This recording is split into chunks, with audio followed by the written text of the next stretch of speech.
Hello everyone, welcome to Commerce Bees. We have already started the second chapter of class 11 business studies subject, that is forms of business organization.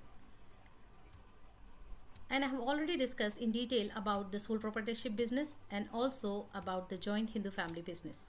If you have not watched my two videos on these topics, then you can find the link in the description box. In today's video, let's discuss in detail about the partnership form of business organization. Business expansion involves greater risk as well as demands more resources and management expertise. We have already discussed about the sole proprietorship form of business, in which a single person invests into the business. He will get all the profit related to the business and he will bear all the losses. Means a single person will take the risk related to the business. But when the business expands, it becomes difficult for a sole proprietor to manage more resources and to manage the activities of the expanded business. So that is the reason it becomes difficult for a sole proprietor to meet these standards. So these restrictions or drawbacks of the sole proprietorship are primarily responsible for the development of the partnership. So these are some of the restrictions or the drawbacks or of the sole proprietorship form of business that has led to the development of the partnership form of business organization. So what is a partnership? A partnership is formed when some people gather, pool their resources and build a business. When minimum of two people or more than two people, they gather to do a business. For that, they are ready to invest into the business and they want to start a business. So this type of business organization is called as a partnership form of business organization. Partnership is one of the popular form of business organization. Let's now discuss the meaning and definition of partnership. Partnership is an association of two or more persons who pool their financial and managerial resources and agree to carry on a business and share its profits and losses. When minimum of two persons or more than two persons agree to invest into the business and take part in the managerial activities of the business, and they are ready to share the profits and losses of the business, and that type of business organization is called as a partnership form of business organization. The persons who form a partnership are known as partners and collectively known as firm or partnership firm. So the persons are called as partners and their business is called as a firm or a partnership firm. Let's now see the definition that is given by the Indian Partnership Act 1932. So the Indian Partnership Act 1932 defines partnership as the relation between persons who have agreed to share the profit of the business carried on by all or any one of them acting for all. So when there forms a relation between the persons who are ready to invest into the business and build a business, and they are ready to share the profit of the business. And in case of partnership form of business organization, it is not compulsory that all the partners will take part in the managerial activities of the business. Sometimes all the partners may take part in the activities of the business, or any one partner will carry on the business activities. So this type of business organization is called as a partnership form of business organization. I hope you are clear with the meaning and definition of partnership. Let's now see some of the features of partnership firm. In that, the first feature is the formation of partnership firm. The second is association of two or more persons. The third is unlimited liability. The fourth is the continuity. The fifth is transfer of interest. The sixth is utmost good faith. The seventh is principal agent relationship. And the eighth is the voluntary registration. Let's now discuss all these features in detail. The first feature of partnership is the formation. The partnership form of business organization is governed by the Indian Partnership Act 1932. So the Indian Partnership Act will govern the partnership form of business organization. It comes into existence through a legal agreement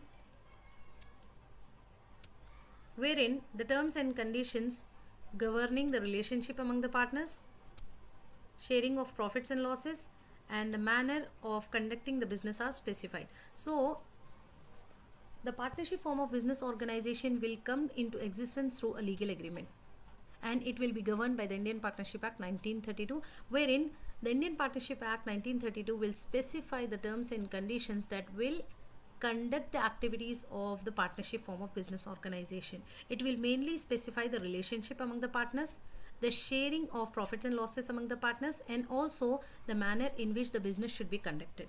So this is related to the formation of the partnership. The next point is association of two or more persons. In partnership, there must be at least two persons. As I have discussed earlier also in the definition or also in the meaning of the partnership, wherein a minimum of two persons are required to form a partnership form of business organization. The Partnership Act does not specify any maximum limit. So there is no maximum limit in case of partnership form of business organization. However, the Companies Act 1956 lays down that any partnership or association of more than 10 persons in case of banking business and 20% in other types of business is illegal unless registered as a joint stock company.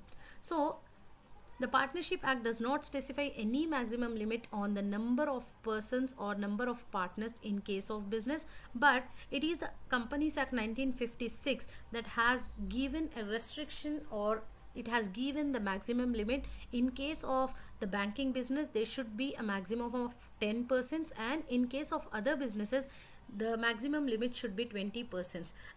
If there are more than 20%, then that type of business should be registered as a joint stock company. So it will no longer be a partnership, it will be registered as a joint stock company.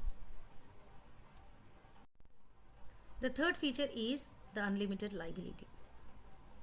The partners of a firm have unlimited liability. So what is the meaning of unlimited liability?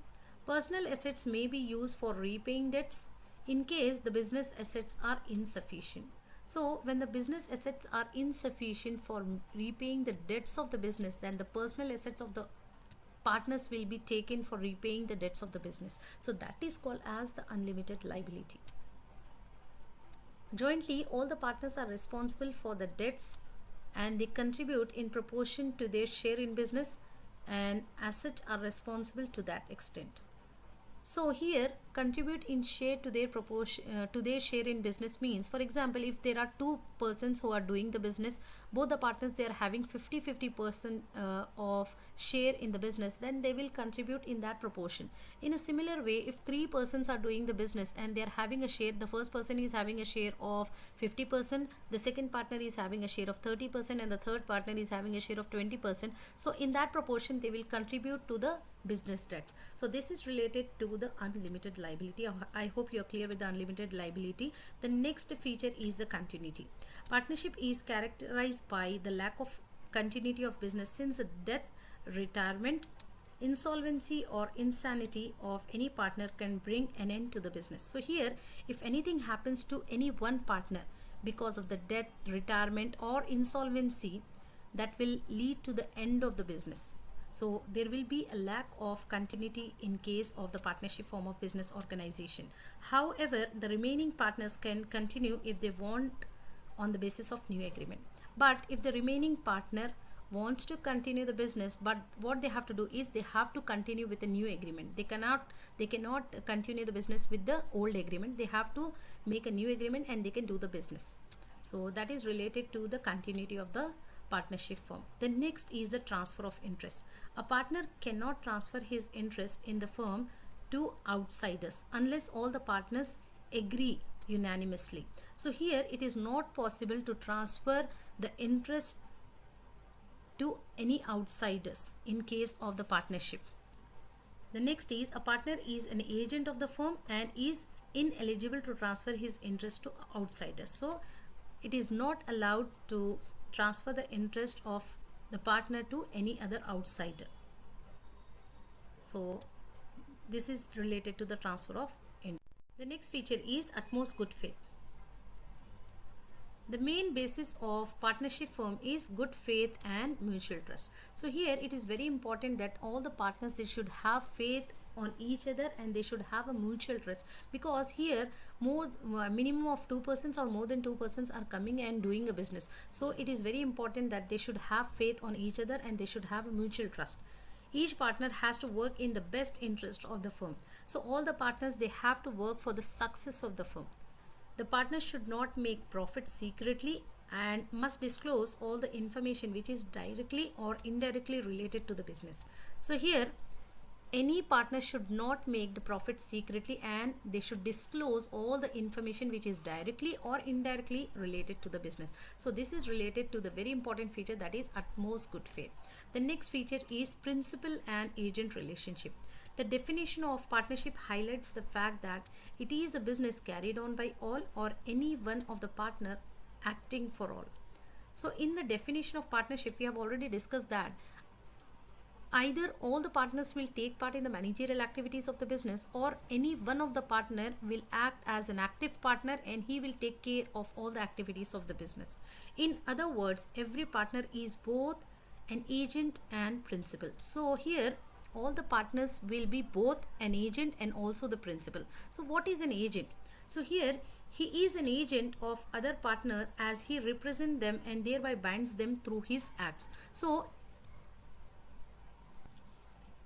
he will act as an agent because his activities will affect or it will bind the other partners, and he is a principal too, as he too can be bound by the acts of the other partners, and he will be acting as a principal because the other activities of other partners will affect the single partner also. So here there will be a principal and agent relationship between the partners. The last feature is the voluntary registration. So voluntary registration means here the registration of the partnership firm is not compulsory. It totally depends on the interest of the partners. So here the registration of firm is not compulsory.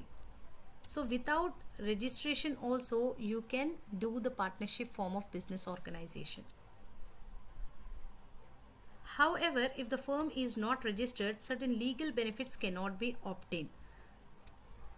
So here if the firm is not registered, some of the legal benefits cannot be enjoyed by the partners. The effects of non-registration are: the first effect of non-registration is the firm cannot take any action in court of law against any other parties for the settlement of claims. As the firm is not registered, they cannot go to the court of law for settling their disputes. So that is the first effect of non-registration of the partnership firm. The next is, in case there is any dispute among partners, it is not possible to settle the dispute through a court of law. Again, if they are having a dispute with the other persons other than the partners or any other parties with whom they are doing the business, it is not possible for them to settle the dispute with a court of law. And the second is, they cannot settle the dispute among the partners also because they are not registering their firm, so they cannot approach the court of law for settling their dispute. So these are two disadvantages of not registering the partnership firm. Let's now discuss the merits and demerits of partnership. In that, the first merit is easy to form. A partnership can be formed easily without any legal formalities. As we have already discussed in the voluntary registration that it is not compulsory to register a partnership form of business organization. A simple oral or written agreement is enough to start this business. So it is easy to form. The next is ease of raising funds. As minimum of two or more than two people will join hands and form a partnership form of business organization, so they can pool more resources into the business and it becomes easy in this type of business to raise the funds. So ease of raising funds is another merit of partnership form of business organization. The next is benefits of specialization.